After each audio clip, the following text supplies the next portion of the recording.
नमस्कार. आजच्या एका नवीन व्हिडिओमध्ये मी अगदी मनपूर्वक तुमचे स्वागत करते. तर आज एक रेसिपी तुमच्यासोबत मी शेअर करणार आहे आणि व्हिडिओ आवडला तर व्हिडिओला नक्की लाईक करा आणि चॅनलवरती नवीन असाल तर चॅनलला सबस्क्राईब करायला मात्र विसरू नका. पालक मी काल बाहेर गेले होते तर पालक घेऊन आले आणि ही भाजी मला खूप म्हणजे खूप आवडते. तर मला आणि माझ्या मोठ्या मुलालाच आवडते जास्त करून.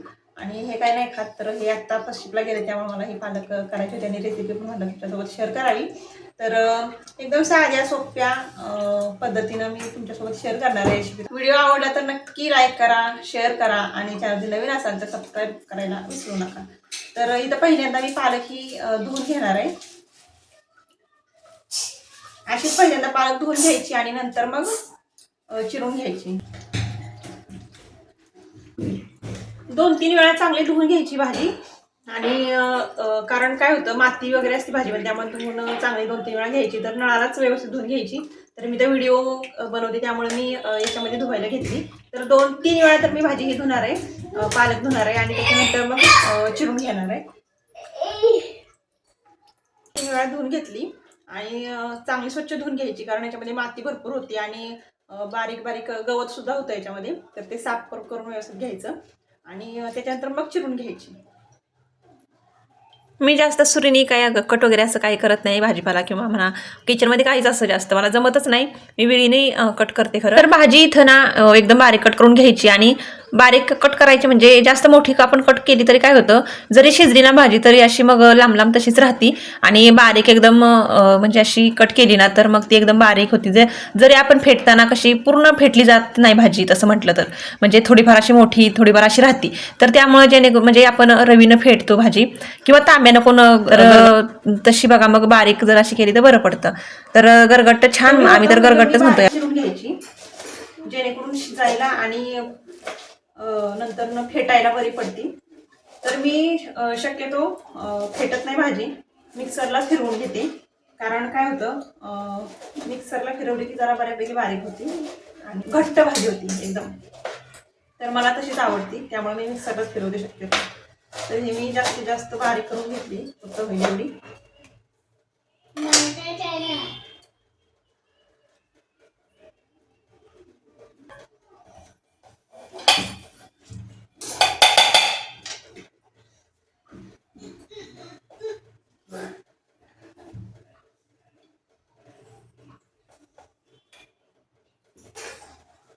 आणि डायरेक्ट कुकरमध्ये लावली ना तर चांगली भाजी शिजते खरं. पण मला इथं डबल आता भात आणि भाजी लावायची त्यामुळे मी 2 डब्यामध्ये लावणार आहे आणि दोन्ही माझं एकत्र होऊन जाईल. तर त्यामुळे मी अशी करते.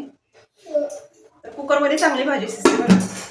कुकरमध्ये चांगली डायरेक्ट टाकली ना भाजी तर चांगली शिजते आणि फेटायला पण बरं पडतं. त्याच्यामध्ये मी जास्त काय टाकणार नाही, टोमॅटो टाकणार आहे. आणि इथे मी डाळ भिजत ठेवली होती थोडा वेळ, वाटते 10 मिनिटापूर्वी डाळ भिजत ठेवली होती. तर ही डाळ पण मूग डाळ आहे तर ही मी टाकणार याच्यामध्ये.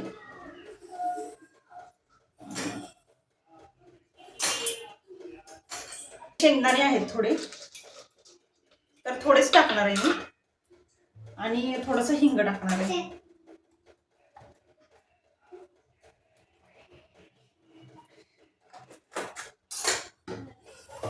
थोडीशी हळद मी शिजतानाच टाकते आणि कोणी फोडणीमध्ये टाकतं. तर थोडीशी हळद टाकणार आहे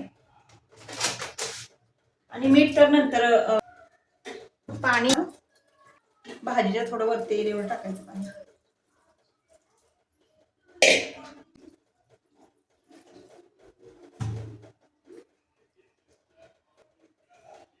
हे बघा भाजीच्या थोडं वरती पाणी येऊ द्यायचं आणि जास्त पण पाणी नाही टाकायचं.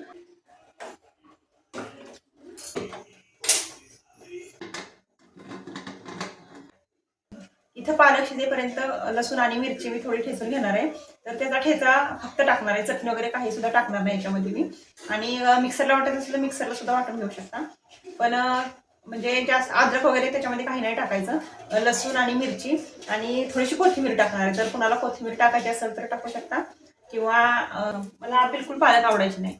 पण म्हणजे एकदा आईनं केली होती आणि त्याच्यामध्ये पण ती लाल तिखट टाकूनच करायची तरी चांगली व्हायची. आता मिरची टाकून करते ना तर ती चांगली होती आणि भातासोबत तर छानच लागते खरं ही पालकची भाजी, एकदम घट्ट. आणि तर आता बघा आता गहू सगळी लोक पेरतात गावाकडं, आणि गव्हामध्ये ती भाजी बघा असते तांदळी किंवा चाकवत, त्या भाजीचं नाव काहीतरी असं आहे.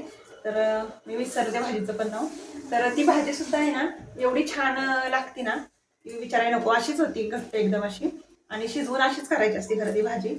तर आवर्जून गावाकडे आम्ही जेव्हा होतो ना लहानपणी तर ती भाजी आणायला जायचो, कारण छान लागायची. आणि किती तुम्ही रोज करा संपेपर्यंत ते सारखी ती भाजी असायची, आणि आवडायची पण आम्हाला खरं ती भाजी.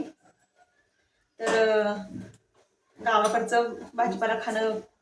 याच्यामध्ये मी 3 मिरच्या घेतली हिरव्या, आणि लसूण घेतले 7-8-10 पाकळ्या घेतल्या लसणाच्या, आणि थोडीशी कोथिंबीर घेतली.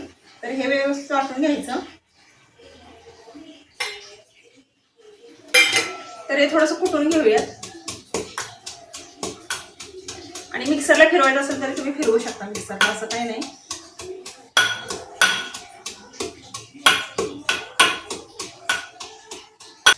याच्या 3 शिट्ट्या झालेत, आणि आता हे करून बघूयात की पालकची भाजी ती शिजली का व्यवस्थित. तर 3 शिट्ट्यामध्ये आरामात शिजून जाते पालकची भाजी. आणि जी आपण मूग डाळ टाकली होती ना, तर ती पण आपण भिजवून टाकली होती, थोडं भिजतच ठेवायची मूग डाळ, जेणेकरून ती पटकन शिजून जाईल.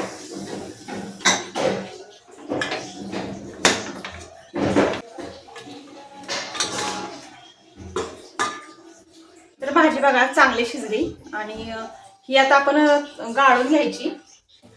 तर कारण मी मिक्सरला थोडी फिरवणार आहे, मी अशी काही फेकणार वगैरे नाही. फिरवायचं एकदम 1-2 राऊंड फिरवून घ्यायची, एकदम पण बारीक अशी नाही करायची.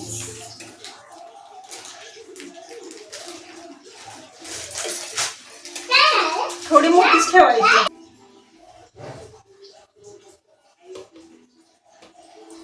तर अशी थोडीफार मोठी आणि अशी मी वाटून घेतली. तर अशा पद्धतीने मला वाटून घेतली मी, जास्त पण बारीक नाही केली, मीडियमच ठेवली. तर फोडणीला टाकूया आपण आता, फोडणीची तयारी करूया.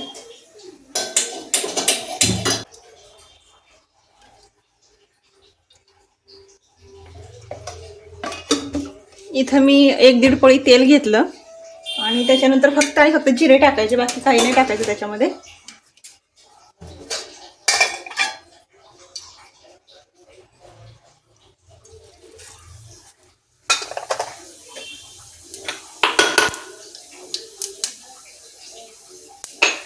जिरे चांगले तडतडले ना की मग आपण हे वाटलेलं लसूण, मिरच्या आणि कोथिंबीर टाकून द्यायची.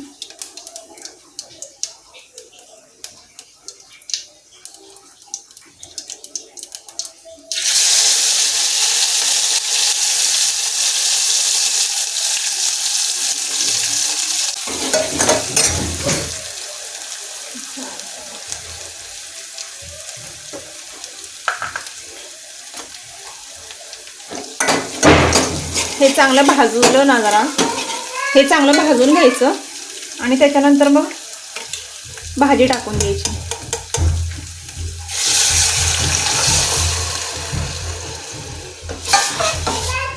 आणि आपण हळद वगैरे आधीच टाकलं होतं, हिंग वगैरे, त्यामुळे काय आता टाकलं नाही तरी चालतंय. याच्यामध्ये मीठ आहे ना तुमच्या हिशोबाने टाका, आपल्या चवीनुसार. इथं भाजी तयार झाली, आणि 2-3 ते 4 मिनिटं आहे ना भाजी मी उकळून घेतली.